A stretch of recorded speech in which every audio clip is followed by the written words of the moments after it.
Hi, everyone. I know we've had some low attendance in the book club recently, and I hope you're all doing well. You're staying safe and taking care of yourselves.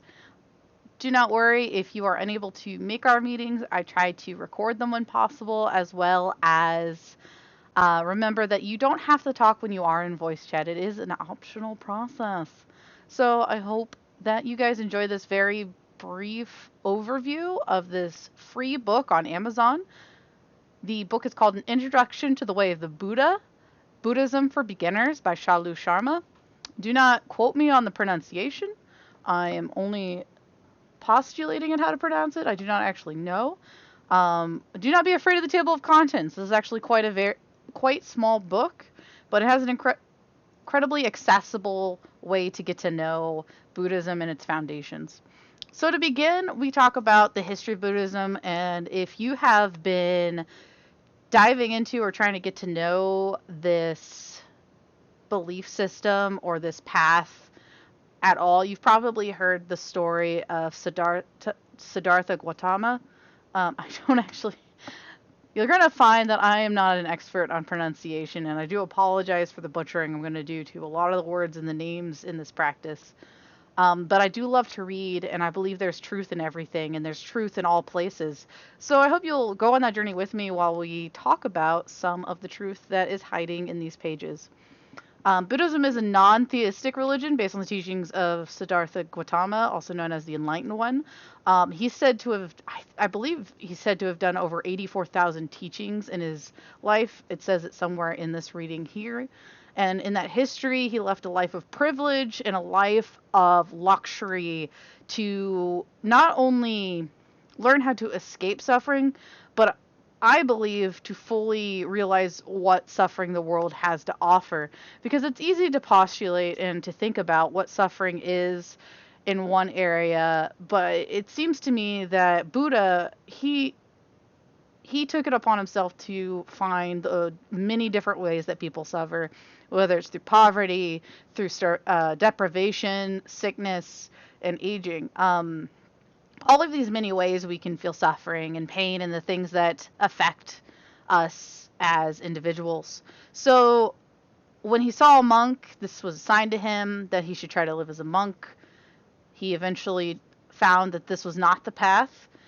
He continued his travels, and eventually he found the middle way, a life free of poverty and suffering, but also free of self-indulgence. It is said that one day, sitting under the Bodhi tree at a place called Bodh Gaya, India, he meditated and attained enlightenment. I know there's a special seed on that tree that is kind of held in strong regard for this reason. The type of tree that he sat under. Yeah, sorry, I almost went on a tangent about a story, and I'm going to try to stay focused for this recording. So forgive me. So the teachings of the Buddha are centered around practitioners looking for nirvana or freedom from this suffering, finding an eternal happiness and peace. So he didn't intend for you to just simply like take his words at face value, but to find these insights and confirm them for yourself. This emphasis on your individual path is certainly what drew me to Buddhism, and I wager it's at least one of the factors that's drawn you as well. So there it is, 84,000 teachings in total. And there are three main bodies of this teaching, and we're going to go over that briefly through the use of this book. Remember, this book is free, so you can get it on Amazon for your Kindle or I believe potentially another device. If you just get it associated with your Amazon account, as you can see it on screen here, and that's because I am using the Amazon Cloud Reader, so you can actually just pull it up in your browser. You don't have to have an app or a special device to read it. So the Four Noble Truths is our first major point, and the Buddha uses these in such a way that he's been likened as a physician, where he first talks about the symptoms of the sickness, which is human suffering. Second, I'm sorry, my mic cut out. because it does that if there's no input, which is stupid because I'm literally talking into the microphone right now. So what we're going to do really, really quick is what I'm going to do. I'm professional, I promise, but I don't do really any editing. So I'm really sorry you get to deal with this. So I'm going to pull up some very gentle background rain noises, and we're going to have that while I kind of cover the overview of this book. Woo! That's a little loud for me. Okay, I hope that, yeah, that should be an acceptable level. Just some gentle, like, background static. Okay, so back to the Four Noble Truths.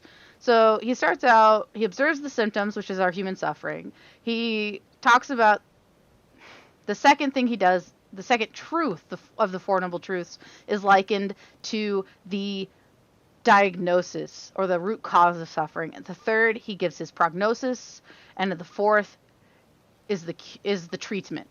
And so dukkha being our first or our symptoms of our sickness, it explains our life, what suffering is. It is associated with age, sickness, death, and other things. It exists beyond those things as well. This is the truth of suffering. So dukkha is just the inherent human suffering. So that's the first noble truth. And the analogy of the doctor, it is the sickness. So B is the truth of origin of suffering, or the prognosis, the diagnosis. So hunger, disease, loss of loved one, these are considered immediate causes. However, the question is what causes these causes? So that is a really good question. What causes these causes? And so this root is revealed in the second truth as tanha, or desire. And many times when I'm having conversations with people, what I end up referring to it as is unmet expectations. It's this... So, while it can be called a few different things, I believe many people are referring to the same thing, which is that desire. So these three roots of evil being greed and desire, ignorance and delusion, hatred and violent urges. So you have these three representations of all these, and they're connected to each other. They're symbolic, and they can be overwhelming at times. And so I don't want to go on and on about this, but we'll get back about it. So the third noble truth, or our prognosis on what we're going to do about it, is the truth of the cessation of suffering. So like nirvana is extinguishing. It's the fires of greed and ignorance and hate. We'll reach a state of this mind. There's nothing but immense spiritual contentment. Reach a state of mind. I'm just going to highlight that. This is the third truth. So if you can do this, this is your prognosis. There's a treatment. We can do this. It can end. And then fourth is the truth of the path. So the fourth noble truth, and so this is where things get really interesting. And I was talking with our Max about it. And Max was trying, one of the things that's always really been really interesting to me is how circular a lot of Buddhism is. So you have the Four Noble Truths, but the fourth truth is 8 things. So that leads you into the Eightfold Path. So this is the middle way. It avoids both asceticism and hedonism. And so these principles are followed in order to end suffering. So we're going to enter into the Eightfold Path, and just I'm going to list them off real quick, and then we'll go back and talk to you about each one. We've got right understanding, right intention, right speech, right action, right livelihood, right effort, right mindfulness, right concentration. So those 8 things are the big ways to cease suffering in our lives by living by these. So the right understanding is the internalizing of the teachings. It's the Four Noble Truths. It's this whole Eightfold Path. It's this intellectual understanding of the teachings, but also the implementation of them. So when you integrate them into your philosophy and into your perception of the world, you find you alleviate suffering. So then when you have the right intentions, is a commitment to maintaining the right frame of mind. So you commit to that frame of mind that as you work on that perception, and with this right intention and this attitude, you relieve likely not just your own suffering, but many other people's suffering around you. Right speech, abstaining from lies, gossip, slanderous statements. I think this one's pretty self-explanatory. We see this in not just the Buddhist path, but you see this in a lot of Abrahamic religions as well, as far as watching your tongue. And so I think almost everyone around the world can agree that your words hold a lot of power, so you must encourage harmony with them, not chaos and incongruity. Right action, also pretty obvious common sense there, right? So you don't kill, you don't torture, don't harm other people, don't harm yourselves. I think it's also important to emphasize to people, especially those of us who suffer any type of mental illness that causes cyclical or negative thinking and makes it even more difficult to do this right action and this right thought, those parts of the Eightfold Path. And so you have to understand that when all of these are stated, it is not just an outward movement, but an inward one. You have to have right action and right thought towards yourself as well. And so then we get into right livelihood, and you abstain from professions that cause harm. For instance, you probably don't want to become, what do they call the dudes who do the execution? Executioner. Thank you. Word bubble thought pattern in my head. So you don't want to become an executioner. That would be kind of maybe not the right profession for somebody seeking to follow the Eightfold Path. I personally am a vegetarian and don't believe in the slaughtering of animals, but I also don't hold it against people who eat animals. In that way, I would say it's probably not right to go be a chicken slaughterer, the person who cuts the heads off the chickens. A whole other conversation, though, about whether it's right to be the person who raises the chickens for slaughter. That's a whole other question. Maybe an interesting topic to bring up in the chat somewhere.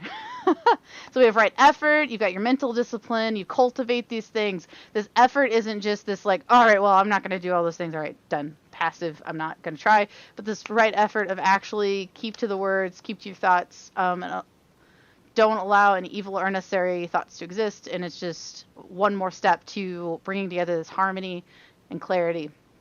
Right mindfulness. One of the ones we're probably going to be most familiar with as we start our path is this idea of mindfulness and an awareness of self. I think it's one of the parts of the Eightfold Path I'm the most familiar with as an idea without thinking about it. While thinking about it. So like the other ones, I would say like right livelihood, the idea of, and the right action of like not slaughtering things. Like I don't think about that so much as part of my path. I just don't do that because it's wrong. Mindfulness is one that I'm the most active, I think, in trying to think about.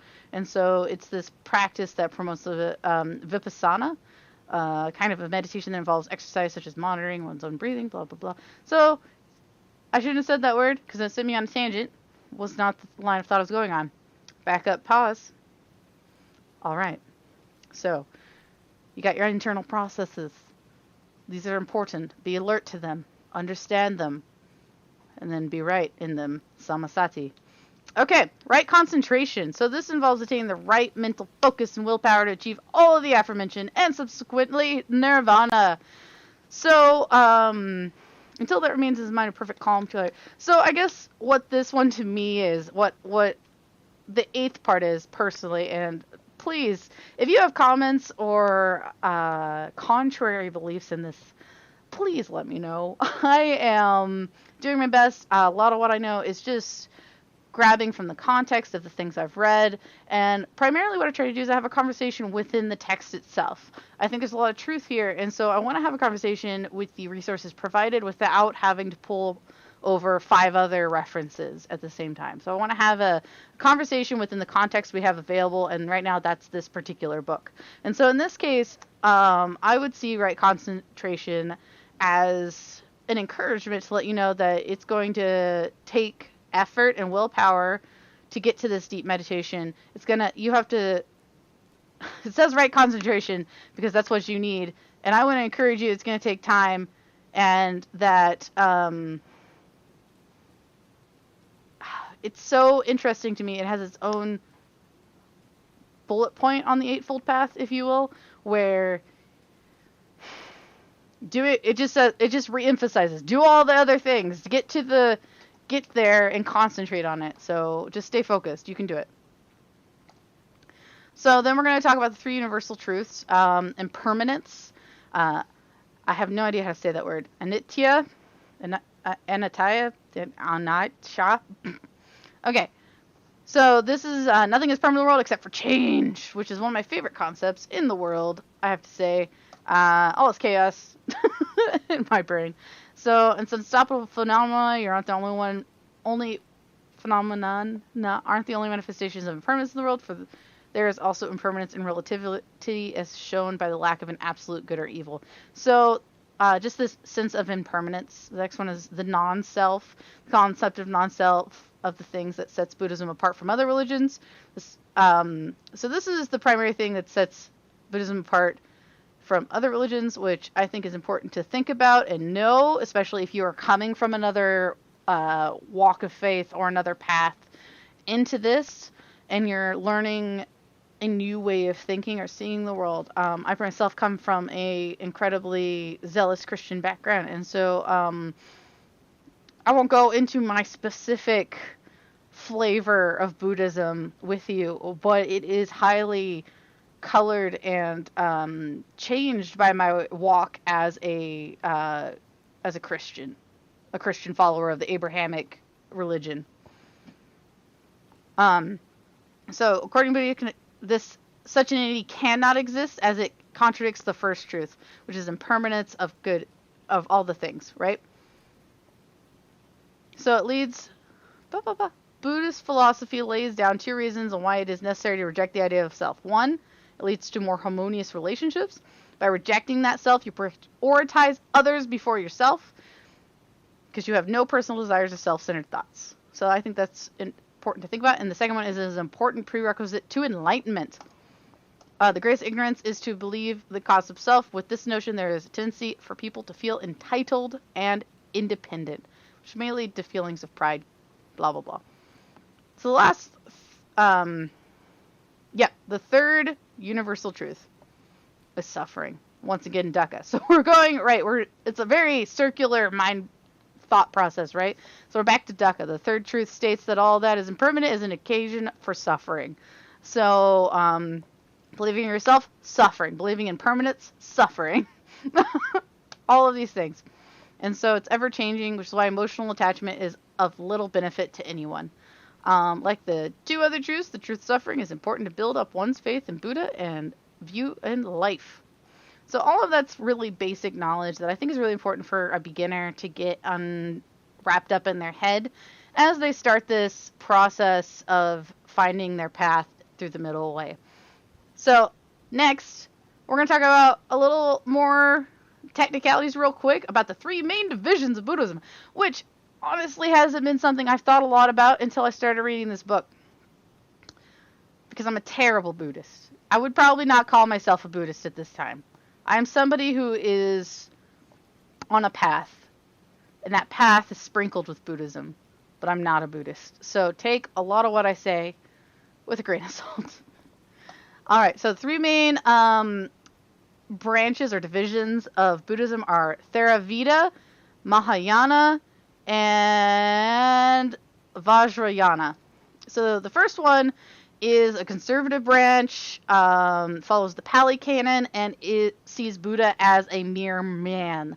I would say that I personally am somewhere between Theravada and Mahayana, and that's because Mahayana sees Gautama not as only a man, but as a manifestation of the divine essence of Buddha. And so I'm a little somewhere in between, but I probably lean closer to Theravada. And so Theravada being, there's only through sheer effort, discipline, and faith, through these principles, can you achieve nirvana. Mahayana allows that anyone can reach nirvana through the grace of the bodhisattvas. And so in this one, this is where you're going to find the Dalai Lama.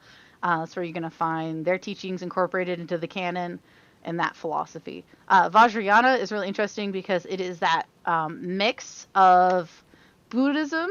It's an offshoot. It sets it apart because it is said to provide a shortcut to enlightenment. Apparently, I don't, like I said, I don't know much, but apparently its practices are considered taboo. So it's people practice in secret. I'm intrigued by this. I really, I was very inspired to do some more research. I'm going to continue doing more research, so I'm not prepared to talk more into this. But there you go, the three main divisions of Buddhism. So when you start practicing Buddhism, you hear a lot about meditation, which is in fact one of the most important practices in Buddhism, as it's believed that through this meditation you can get to that deeper nature. You lead yourself towards the attainment of nirvana. You go to these altars every day. I would say that the use of an altar is very division specific. I have never felt compelled to use an altar for my meditation. I kind of do it wherever, and oftentimes on the floor in my office. And it usually involves a chant or a mantra and these things to help focus you. And so I believe that your path will be defined on some of the ways you approach it and learn to approach it. I absolutely can't say one way or another. I personally don't chant or use a mantra during my meditation time.